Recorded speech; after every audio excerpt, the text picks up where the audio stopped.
Praise the lord sister. అందరికీ praise the lord అండి.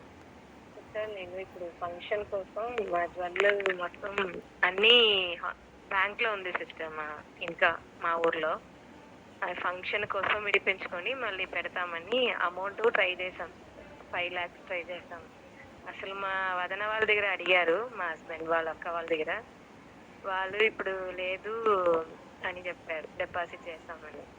మరి మా పాత హౌస్ ఓనర్ దగ్గర అడిగాం సిస్టర్. జరిగింది. దేవుడితో జరిగింది మంచికే. ఒక 4 డేస్‌లలో ఇస్తామని చెప్పారు. ఇచ్చేసారు సిస్టర్. ప్రపోజ్ వెళ్ళినప్పుడు విడిపించుకోవాలి ఫంక్షన్ కోసం. Okay okay. Praise the lord. దేవుడికి అసలు ఎంత విశ్వాసంతో తప్పకుండా నాకు దేవుడు సహాయం చేస్తారని నా హస్బెండ్‌తో చెప్పాను. మనుషులతో నేను నమ్మను. దేవుడితోనే నేను విశ్వాసం పెడుతున్నాను. ఎప్పుడైనా నాకు ఇస్తారని. మంచికే వచ్చింది సిస్టర్. ఆహా! Praise the lord. దేవునికి కూడా వావ్! వందనాలు. Amen. Amen. Amen. Praise the lord. నీకో విషయం చెప్పనా? ఎప్పుడు